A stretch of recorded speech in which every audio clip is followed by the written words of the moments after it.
चौधरी परवेज़ लाई साहब के काफ लीग छोड़ने के फैसले को आप किस नज़र से देखते हैं? मैं इसको इस तरह कहूँगा, परवेज़ लाई साहब पीटीआई में जाना चाहते नहीं थे, उनको चीफ मिनिस्ट्री चाहिए थी और चीफ मिनिस्ट्री उनको नून लीग की तरफ से भी ऑफ़र हो चुकी थी। उनका सबसे बड़ा, उनको जो इस ट्रैक से हटाया गया ना, वो मुनस ने हटाया उनको। अब मुनस की वजूहात बहुत सारी हो सकती हैं, कुछ उनके ख़ानदान के अंदर के इश्यूज़ भी हैं, वो मुनासिब नहीं है कि मैं उस हवाले से बात करूं, लेकिन सच पूछिए तो बेटे ने बाप को इस नहज पे ला के खड़ा किया कि आज ना सिर्फ वो चीफ मिनिस्ट्री से उनको हाथ धोना पड़ा, बल्कि इतनी सबूतें भी बर्दाश्त कर रहे हैं। और आज मेरी इत्तला है कि वो चौधरी साहब भरपूर अंदाज में मफामत, या जिसको आप दूसरे अल्फाज में डील कहते हैं, डील करने की कोशिश भी कर रहे हैं, लेकिन उनकी डील हो नहीं पा रही। अगर कोई इसका ज़िम्मेदार है, मेरे नज़दीक में मुनस ही है। आम इंतखाबात कब होते नज़र आ रहे हैं? मुरवजा कवानीन के मुताबिक तो 12-13 अगस्त को असम्बली ने डिज़ोल्व हो जाना है। 60 दिनों में अगर टाइम पे होती है, अगर एक दिन पहले होती है, 2 दिन पहले होती है, तो 90 दिन में होने चाहिए। तो मुझे नवंबर से आगे इलेक्शन होते हुए नज़र नहीं आते, होने भी नहीं चाहिए जी। मोहसिन साहब, एक बात ये मैंने आपको अपनी कानूनी वो बात मैंने आपको अर्ज़ की है, मैंने हमारे मुल्क में हर चीज़ मुमकिन है। क्यों मैंने आपको अर्ज़ किया ना, क्योंकि आपने पहले बात डेमोक्रेसी की बात की थी, तो मैंने कहा था काश हम भी वो वेस्टमिंस्टर स्टाइल ऑफ डेमोक्रेसी पे उसी तरीके पर मनोन चलें, लेकिन हम चल नहीं पा रहे अरसे से। इसलिए मुझे कुछ थोड़ा सा खटका लगता है। मुझे हो सकता है इलेक्शन कुछ देर के लिए पोस्टपोन हो जाए, उसकी बहुत सारी वजूहत हैं।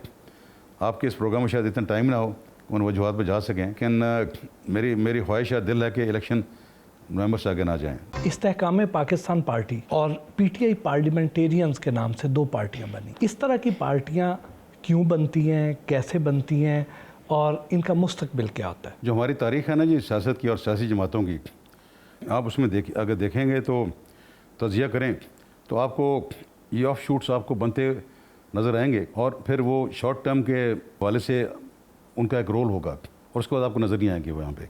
ये वक्ती तौर पे हर एक की अपनी एक ज़रूरत है, हर कैंडिडेट की ज़रूरत है, हर इंसान जो उस पार्टी में एक साथ मुंसलिक रहा है पीटीआई के साथ, उनकी ज़रूरत है। तो उन्होंने वो जमातें बना ली अपनी जी, क्योंकि उनको वक्ती तौर पे एक सेंचुरी, पॉलिटिकल सेंचुरी चाहिए थी, वो उनको मिल गई है।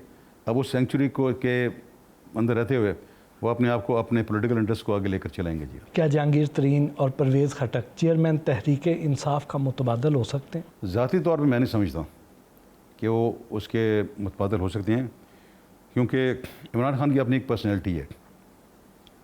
आप उसके साथ जितना भी डिसएग्री करें उसकी पॉलिसी के साथ, उसकी अपनी एक उसकी चाम तो है ना उसमें, एक उसकी, क्योंकि वो पाकिस्तान का एक हीरो रह चुका है क्रिकेट के हवाले से। जहांगीर तरीन और अलीम खान को एडवांटेज ज़रूर ये है, इमरान खान को, जो मैं अब सियासी बात करूँ आपको, इमरान खान इतने अरसे से सियासत में है, लेकिन हुकूमत बनाई जाके उसने 2018 में, वो भी इसलिए कि इलेक्टेबल शामिल करवा दिए गए उसके साथ, इलेक्टेबल्स। आज वही इलेक्टेबल्स जो हैं उनकी बहुत सारी जो मेजॉरिटी है वो जहांगीर तरीन और अलीम खान के साथ वो जा गई है, या फिर परवेज़ खटक साहब के साथ गई है। तो ये इन तीनों को, परवेज़ खटक और इनको जहांगीर तरीन को, अलीम खान को एडवांटेज है कि इलेक्टेबल्स इनके साथ हैं। और हमारे यहाँ जिस तरह आपके इस प्रोग्राम के शुरू में मैंने अर्ज़ किया, हमारे बहुत सारे ऐसे इलाके हैं, कॉन्स्टिट्यूंसीज़ हैं, हल्के, जिनमें इलेक्टेबल्स के वोट हैं, ज़ाती ग्रुपिंग से वोट हैं। तो यकीनन आने वाले इलेक्शनों में ये इलेक्टेबल्स जो इनके साथ हैं वो अपना, उनको एडवांटेज होगी इस हवाले से। क्या पीटीआई का वोट बैंक भी मुतासर होगा या उतना ही रहेगा? नहीं, मुतासर तो हुआ है वोट बैंक इसका, इसमें तो कोई शक की बात नहीं है। लेकिन हमारे पास एक और ये हमारा मसला है, हमारे पास अक्सर ये जो इदारे हैं ना, जो ये डिटर्मिन करने की कोशिश करते हैं कि जी आज आपकी 70% की रेटिंग है, आज आपकी 20% की रेटिंग है, या इस तरह की, उनकी अपनी क्रेडिबिलिटीज इतनी नहीं होती यहाँ पे। जब तक एक फेयर एंड फ्री और ट्रांसपेरेंट शफाफ इलेक्शन ना होना, तो आप ये नहीं कह सकते कि वोट बैंक किसी का कितना है। पीटीआई का वोट बैंक 2018 के मुकाबले में मुझसे अगर आप पूछें एज ए पॉलिटिकल वर्कर, तो यकीनन बहुत कम हुआ है, और उसकी बहुत बड़ी वजह है उनकी अपनी जो उन्होंने हरकतें की, उन्होंने इमरान खान की मुत्तहद मुत्तहद, बल्कि मेरे पास तो लफ्ज़ भी नहीं, मल्टीपल उनकी कलाबाजियाँ, गलत बयानियाँ, और फिर बढ़कर ये 9 मई का जो सानिया हुआ है, इस हवाले से बहुत बड़ा डेंट पड़ा है उनके वोट बैंक में। चेयरमैन तहरीक इंसाफ का मुस्तकबिल क्या देखते हैं? मुझे उनका सियासी मुस्तकबिल बहुत तारीक नज़र आता है मुझे, और उसका, जैसे मैं पहले अर्ज़ कर चुका हूँ, कि उसका सारे का सारा जो किया धर है उनका अपना है। आइंदा इलेक्शन में आप इनमें से किसको वज़ीर आज़म बनता देख रहे हैं? नवाज शरीफ, शहबाज शरीफ, चेयरमैन तहरीक इंसाफ, बिलावल भुट्टो जरदारी या मरियम नवाज? आपका ये बड़ा मुश्किल सवाल है जी। दिल कुछ कहता है, जहन कुछ कहता है। इस हवाले से मैं आपको अपना जहन की बात करूंगा। इलेक्शन के रिजल्ट्स पर डिपेंड ऑब्वियसली करेगा कि किसके पास क्या कितनी सीटें आती हैं, उस पर फैसले होंगे। फिर आगे चल के आपको मैं देखें ना, जब आप एक इस तरह, इस वक्त हमारी एक कोलिशन हुकूमत है, कोलिशन गवर्नमेंट में वजारतें बांटी हुई हैं और मुख्तलिफ अकोमोडेशंस की हुई हैं, तो मैं देख रहा हूँ कि अगली हुकूमत जो बननी है वो भी इसी तर्ज की होगी। और मेरे मुताबिक शायद उसमें 19-20 ने 18-20 का फ़र्क हो जाए कि पंजाब में अगर एक जमात की चीफ मिनिस्टर है तो दूसरी जमात के पास शायद सेंटर में वजारत उज़्मा आ जाए। इस तरह फिर प्रेसिडेंट की सीट भी होगी खाली, वो भी बहुत बड़ा ओहदा है, वो भी आज। तो इस तरीके की जो बाँट है वो मुझे होती हुई नज़र आती है, लेकिन होनी इन्हीं के अंदर ही है। जो मौजूदा पीडीएम की पार्टी, क्योंकि पीपल्स पार्टी पीडीएम में नहीं है नहीं, बट कोलिशन गवर्नमेंट में तो है, होना इन्हीं में से किसी ने है जी। पंजाब में पीपल्स पार्टी के कमज़ोर होने की वजह क्या रही? जो पीपल्स पार्टी ने नून लीग के साथ इश्तराक किया शुरू में, आपको याद है जी बिल्कुल, एक कोलिशन गवर्नमेंट बनी थी। अब पीपल्स पार्टी का एक वोटर है यहाँ पे, पुराना वोटर है, हम तो उसके साथ रहे हैं ना जी। आप उसको जो मर्जी नाम, जाला दे दें, नाम जो भी नाम दे दें उसको आप, ठीक है ना जी। वो जाला जो है उसका माइंड सेट है, उसने एक तरफ जाना है। और हमारा माजी में हमारा हमेशा इलेक्शन होता था नून लीग के ख़िलाफ़, तो वो नून लीग के ख़िलाफ़ जाते थे वो हमारे जो वोटर थे। जब हमारा नून लीग के साथ इश्तराक हो गया तो वो वोटर जो है वो कंफ्यूज हो गया कि अब किधर जाए, क्योंकि जहन में उसके चला आ रहा था एक सियासी खाका, एक सियासी माइंड सेट।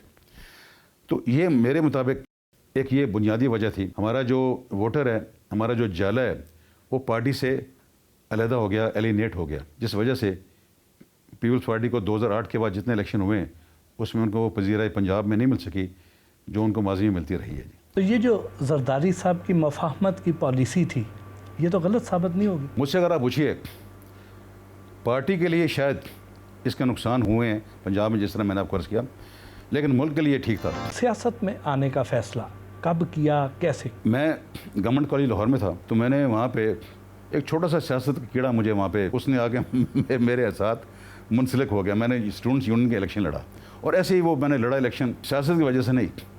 मेरे लोग दोस्त हैं मेरे, उन्होंने कहा तुम खड़े हो इलेक्शन में, तो मैं उस ज़माने में वो लेफ़्ट की जमात थी, उस हालांकि मेरा बैकग्राउंड आप देखें, आमतौर पे उसको कहा जाता है रूरल बैकग्राउंड, आप उसको जाके दराना बैकग्राउंड कह लें, जो मर्जी कह लें, लेकिन इस कॉलेज में मैं लेफ़्ट की जमात को रिप्रेजेंट करता था।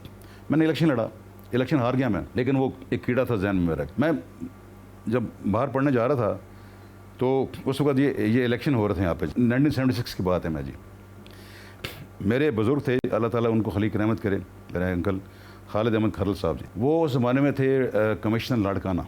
मुझे उन्होंने कहा कि तुमने क्या करने आ गए, ज़िंदगी क्या गुजारनी। अच्छा, मेरे ख़जान में था मैं आके कोई सिविल सर्विस के एग्ज़ाम दे दूँगा, कोई प्राइवेट नौकरी कर लूँगा। अच्छा, उस ज़माने में PI की नौकरी बड़ी पुरकशिश होती थी। मैं उस ज़माने की बात को, मेरा ख्याल था मैं यहाँ पर आके कोई पोस्टिंग वोस्टिंग ले कर बाहर चला जाऊँगा, या जिस तरह की नौजवानों की ख्वाहिशात होती हैं।